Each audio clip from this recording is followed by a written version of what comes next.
Hey guys, my name is Jason with Mount Baker Mining and Metals, and today we have another printed circuit board sample we're going to run for you. A couple of them actually. This is a bunch of cell phone boards, and we're going to run these through our PCB system and try and recover the precious metals off them. And these are going to go right into our small 16 by 12 hammer mill. We're going to run a 0.8 millimeter slot, and we're going to run them down onto the table and concentrate the precious metals and the copper over. And then these are two different samples. These are large industrial computer boards, and these are all the depopulated components off of those boards. And we're going to run these two separate as well. So we'll take all these depopulated components, we'll run them right in our 16 by 12 hammer mill and onto the table. But these big ones, we're going to pre-shred first through one of our 24 by 16 HD mills. And I'll walk you through that process real quick now. Right here behind me. So behind me here is our 24 by 16 HD hammer mill. I'm going to feed the whole boards into the throat of the hammer mill here. We're going to grind up with the swinging hammers on our hammer mill. And we have a 1-inch slotted screen here. And all that material is going to come out the bottom. It's going to go up this conveyor belt. Under a cross belt magnet, it'll pull off the steel, but we're going to actually put the steel back into the sample to run it through our hammer mill, because there are some precious metals that are attached to some of the magnetic components. So we're going to save everything, but anything that's not magnetic is going to come up here, and we're just going to catch it here in this garbage can, and then we'll take it over and we'll run our sample on our shaker table. They're very, very tiny little ones right here. Oh my gosh. That's where your palladium is. And all these little, very little suckers that are right here, they're all over the board. Little cream colored ones. Yeah, they're ceramic, and they're layered with silver and palladium. And that there's that a bunch of them right there? Yeah. Okay. And with the bigger one? The bigger ones that are more boxy and square, they're magnetic, and there's just silver in those. I see. And like I said, some of these chips, these all have gold in them, of course, but there's silver in them as well. And but some of these other ones might have palladium in them as well. Here's an idea for you to think about. In the grinding system, I believe that like I say, we get about 85% of the gold by grinding, including the IC chips. I think if you pull those off and incinerate them, whatever you want to do, and then you've seen the video where we do the incinerated IC chips. Guy sent us a bunch of chips. He had screened through an 80 mesh, ran on a little small table, beautiful, nice line of gold. That would be something, if I was in your business, I would experiment with pulling these off, the cost of doing that, and processing them separately to where you get 95%, 98% of the gold. Well, that's essentially what we have here. This is the depopulated this. All those is everything off of this board. Oh, that's what that is. Oh, through your heat. We did a population on it. Basically put it in a big old tumbler and heat it up, and then all this is on comes in off. Here. Yeah. Oh, cool. Okay, well then we'll find out. We want. So like I said, I don't know which way to go. I'd rather have less. Less is more to me. I can process a lot quicker. Throw it in the machine. Throw it in the machine. Yeah. But if we get much better recoveries on the depopulated, it might be something we think about. But the problem with the population is then you need a scrubber system, because you're using heat, using a lot of flame to release that, and you got to scrub the air because you could be burning some plastic and all that stuff. Yeah. More environmental impact. Right.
And here's all our stuff.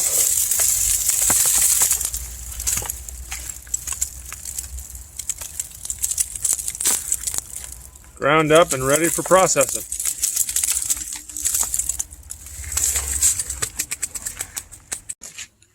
And here's what came out from under the mag belt. These are all the magnetic pieces. And it's a lot of these little ceramic blocks, but a lot of these have silver on these connectors and some silver inside. So we're gonna take all this and put it back in to run it through our wet process. Not a lot came out, but enough that you wanna save these and recover the precious metals left on them. All right, so now we're gonna run our stuff through our PCB system. And this is a 16-inch by 12-inch hammer mill. It's got 2 rows of hammers in it, so it's got 10 hammers and a 0.8 millimeter slotted screen. We're gonna crush the stuff through with water, run it onto the table as a slurry into this aluminum distributor trough. Water's gonna come out of the 2 white PVC water bars, and the shaker table is gonna work the heavy, dense metal across over into the number 1 and number 2, which I'll show you in a second. The light plastic and the fiberglass is going to come down into the number 4 tailings. Some of the copper and the plastic that's still attached is going to come up here at the base of this ramp and run down here into the number 3. And we can use this splitter here to split where the separation is. All the liberated metals is going to come up the grooves, up the ramp, onto the cleaning plane. And the dense precious metals is going to come down here into the number 1, probably mixed with a little bit of copper depending on how we set the table. A lot of the copper is going to come down in a big band here into the number 1 or the number 2, and some might go into number 3.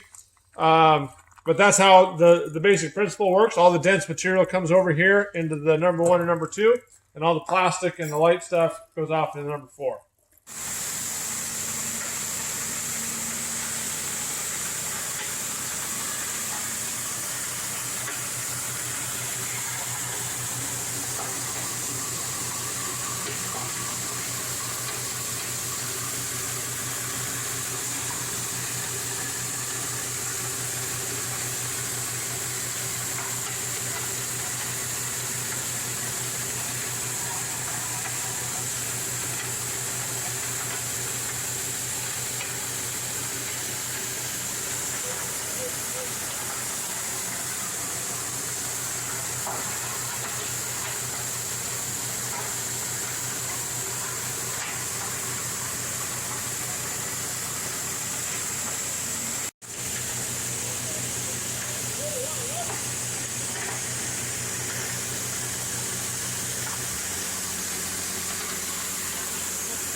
All right, so here's our number 1 and our number 2 from the cell phone boards. And this is the number 1. And there's some copper in here, but there's quite a bit of pins as well and gold-plated stuff. That's where all the real high-grade precious metals are.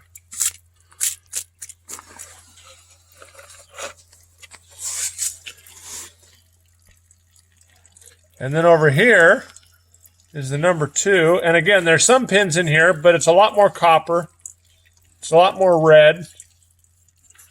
And so this is where the vast majority, of the precious metals is going to be. Now we'll go take a look at the number 3 and the number 4. All right, here's taking a look at the number 3 middlings and the number 4 tailings. Here's the number 3 middlings first. And there is a huge amount of copper in here. It's mostly copper. The bucket's quite heavy. And we tuned our splitter to where we took just a little bit of fiberglass in with the copper to try and minimize any loss of copper to the tailings.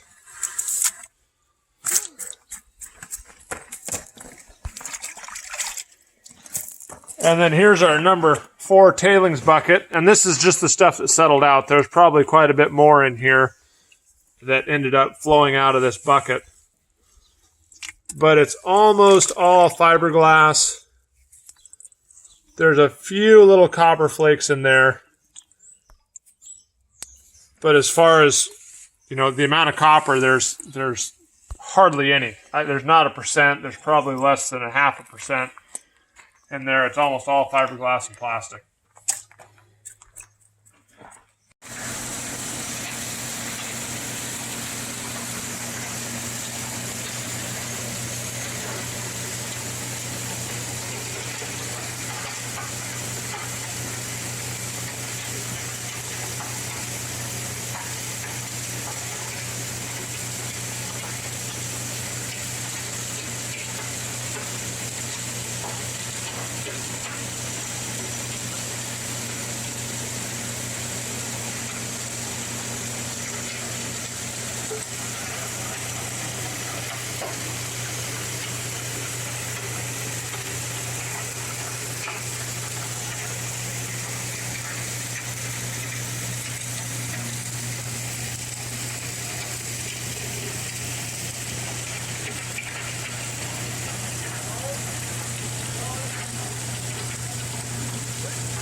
All right, here's our results from the whole populated board, and they look very similar to the cell phone results. Here's some copper, lots of pins, white metal in there.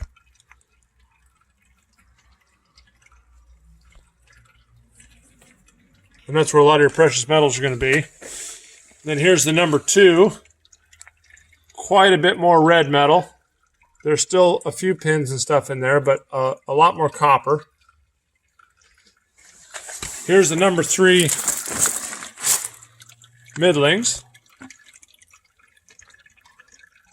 A lot of copper and a little bit of the resin. And then here's the number 4, which again is mostly just 100% plastic and resin. And these boards are somewhere in the range of about 100 to 200 grams a ton of gold and about 400 grams a ton of silver.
All right, so here's the results from our depopulated boards, and this is just the components.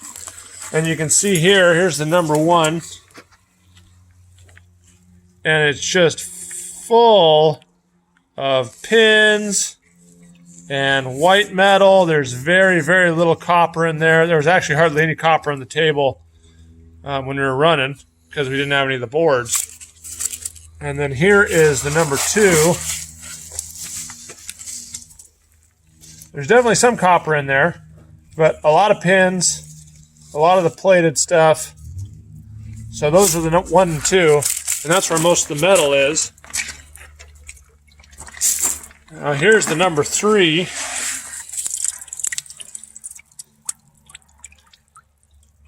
And there's some metal in there, but a lot of it's aluminum, I think from the aluminum heat sinks. A lot of plastic, both black and white. And very little red metal or valuable metal. And then this is the number 4, which is just plastic. There's hardly any metal in there at all. I don't actually see any metal. It's just plastic. So that went really, really well.